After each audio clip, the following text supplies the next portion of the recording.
Hello students. So in the today's session, we'll be studying it related to the scanner package programming.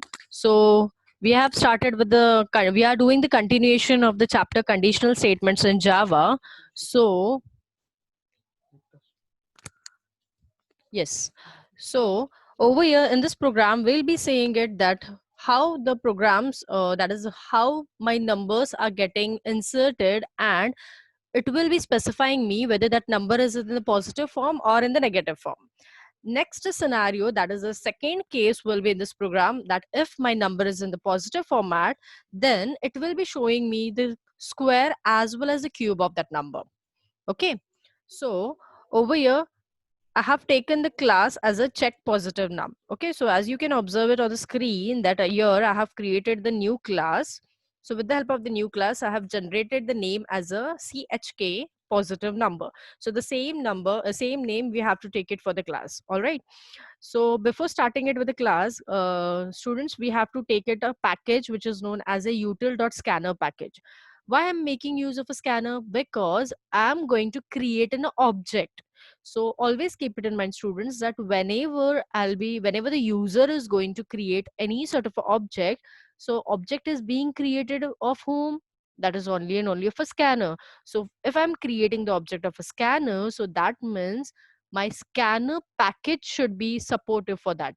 If I'm writing the whole program as it is and I'm not writing the top package, straight away the compiler is going to throw me an error. Why? Because from this package only all the utilities of this packages are getting captured also, and as well as it is throwing it out on the output screen. So that means that the scanner package is playing a vital role in the whole program, which is doing the importing thing. That means it is capturing the objects over here, and then the next vital role is being played by this object, that with the help of this object only I'm getting this result. Okay, so how the flow of this program is there, we'll be seeing it in this session. So yeah guys, over here I have created an object. All right, my object name is as a n. With the help of the new operator scanner, and then in the bracket I have written it as a system.in. That means from the system the input values are going to be captured. That means the input is going to be getted from the root of the BlueJ. So root is nothing but we call it as a system in the technical term, which is stored in the BlueJ library. All right, the next thing, I have declared the variables. Only declaration of variables is done with the help of the data type integer. So here I have not done any sort of a initialization point. Initialization means what? That CB is equal to, I have not taken it here as a 99. Getting it? So this is nothing but we call it as a initialization level. But in this case, I have just simply done the declaration with the help of the data type integer. All right, so now what I wanted, that whenever the user is going to execute the program, all right, so when the user is going to execute this program, so I want it on the screen as a enter a number. Getting it? So this enter a number should be printed on my output screen. Once again I'll show you as the screen is being open.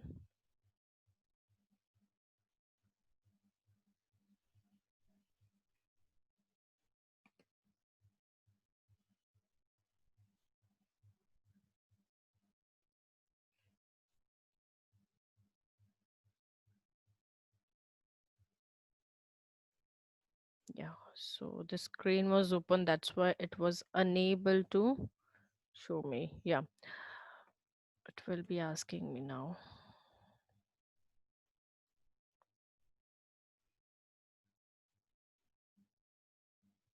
Yeah. So yes, students, as you can see it on the screen, that on my output screen or on my terminal window, it has been displayed as a enter a number. So how this enter a number has been displayed? So because this user has entered the statement over here. So for entering the statement, I need to make a use of a system.out.println. So that means it will be printing the line on my output screen, which will be written in the double quotes, enter a number. Okay, so now what happened in this scenario? Now user is going to enter the number. So suppose if I have entered the number as a 5. Okay, so this 5, where it will be gonna capture it? So this will be gonna capture it in the n number, that is in the n variable.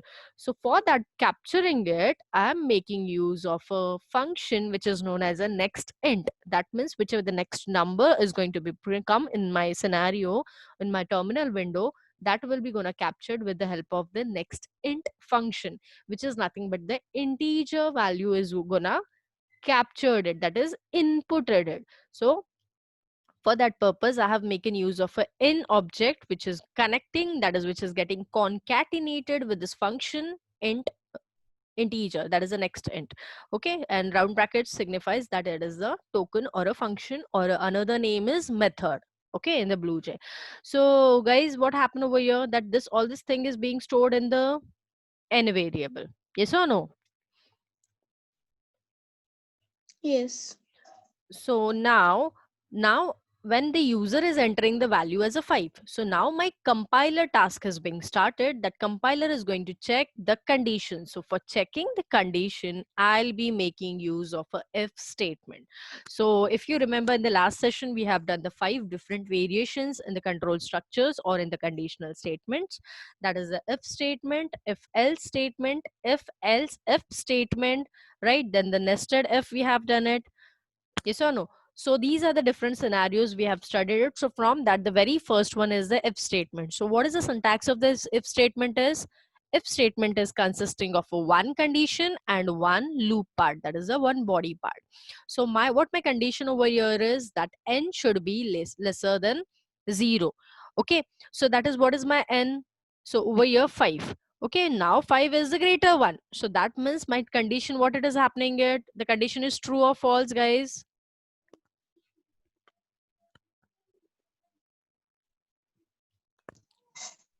Can you repeat?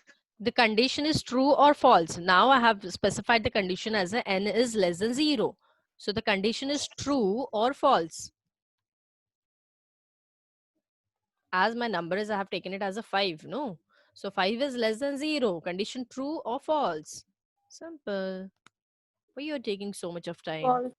Exactly. So what does my pointer say is that when my pointer is executing or checking this condition, so if this condition true, then only my pointer is going to execute the statements which is inside the looping part. Yes or no? But what it is happening at this condition is false. That means straight away my pointer is going to jump it on this line. So I hope you understood the flow of the if statement. If the if statement, the condition is true, pointer will be gonna executing such statements, or not, straight away it will be executing the further statements. Getting it? So now what happened, that my user has entered the number as a 5. So straight away it will be terminating it outside the loop and it will be checking for the further statement. So what are my further statements are there? That is sq is equal to n into n, right? So what is the number n? So n is nothing but my 5. So 5 into 5, what I got it? 5 5 is 25. So that means this 25 is getting stored into the sq. That is nothing but a square. So square is being stored over here. Okay, अभी सिर्फ storage हो गया, printed नहीं हुआ है. Same thing, my number is 5, so 5 into 5 into 5, that is I guess 125, right? So cb, that is nothing but a cube.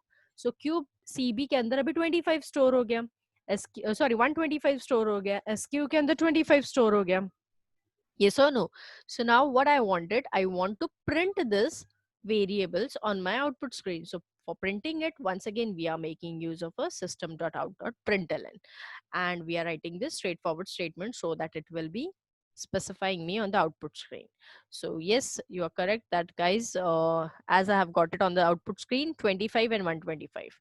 Only one's basic mistake is over here, that after the number, I'm not having any sort of a notation or a delimiter, right? Delimiter matlab kya, guys? What do you mean by delimiter?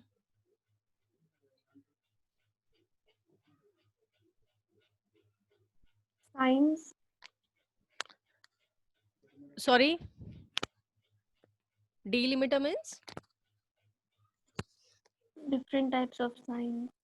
different types of Signs. sign.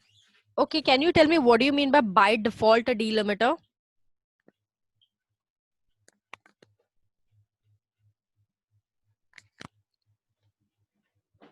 No, I don't know. ये question आपके syllabus में भी था. So by default delimiter is the empty blank space. Keep it in mind. Okay, and delimiters as right as you have said it, that different sort of a special symbols are used, like question mark, less than, greater than, equal to, not equal to, exclamation. Getting it? So what happened, guys, over here, that straight away my pointer has executed the statements and thrown it on the output screen. Now the case 2 of this program, when the pointer or when the user is gonna entering the negative number. All right, so I'll be once again compiling and just executing it. So now enter the negative number. Okay, I'm taking it as a -5. पहले 5 लिया था. See, so straight away it has being specified that it is a negative number, the program gets terminated. So how it is getting terminated? So because it will be checking the condition. So condition क्या था? -5. So -5 is less than 0. Condition true or false?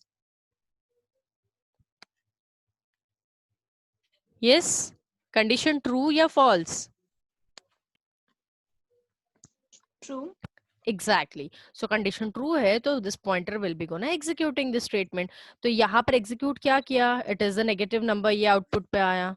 Then the program terminates, this got us on the output screen, and later on, this is the very important thing which we have studied it in the last lecture, is the system.exit 0. So that is exit 0 is being implemented for terminating it outside the window, right? So that means this statements will be printed on my output screen, and straight away the pointer will be terminating it outside the loop without executing such statements. Getting it? So for that purpose, I need to make use of a system.exit. So once again, in the second case, this is playing a vital role, that is a system.exit 0. Clear? Understood, girls? Yes, understood. Yes. Okay. So once again, I'm showing you. Yeah, still it is getting executed it.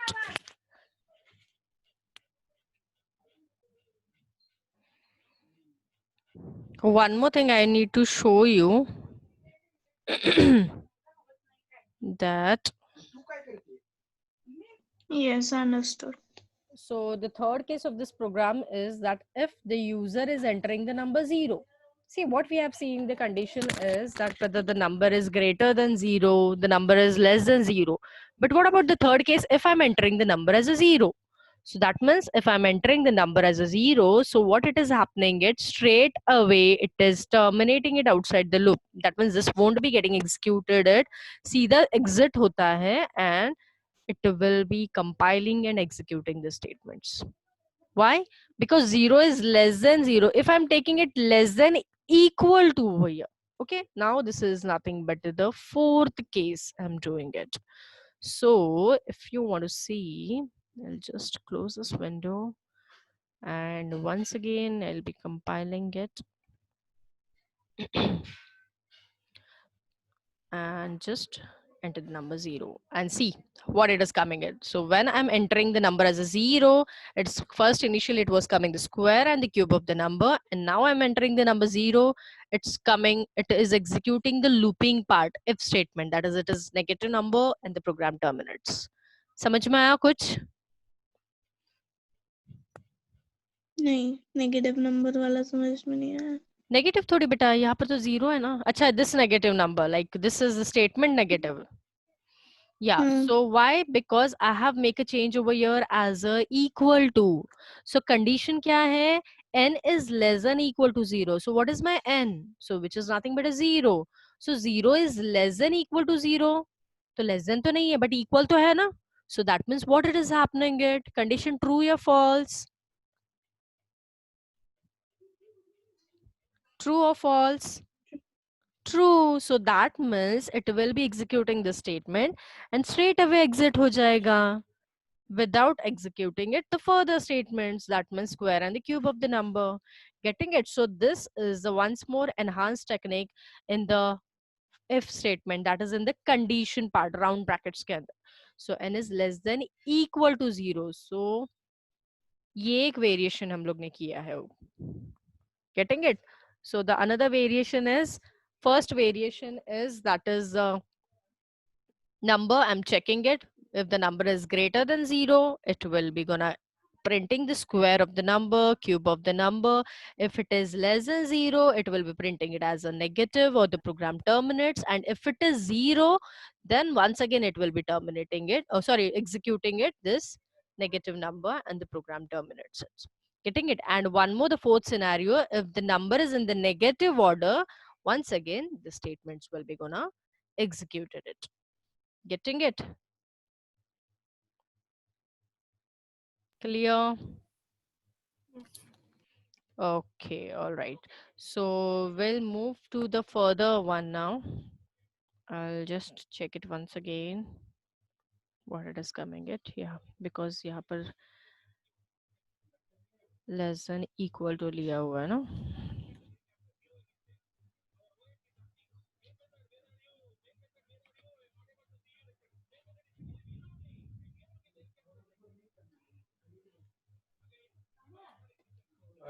Yeah, so see, we are getting the square of the number.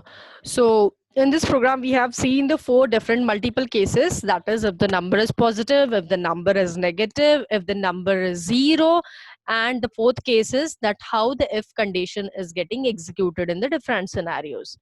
So, and the next, one more thing, we have also enhanced technique, we have seen it, that is how the exit statement, that is the system.exit function or the method, is playing a vital role in this program.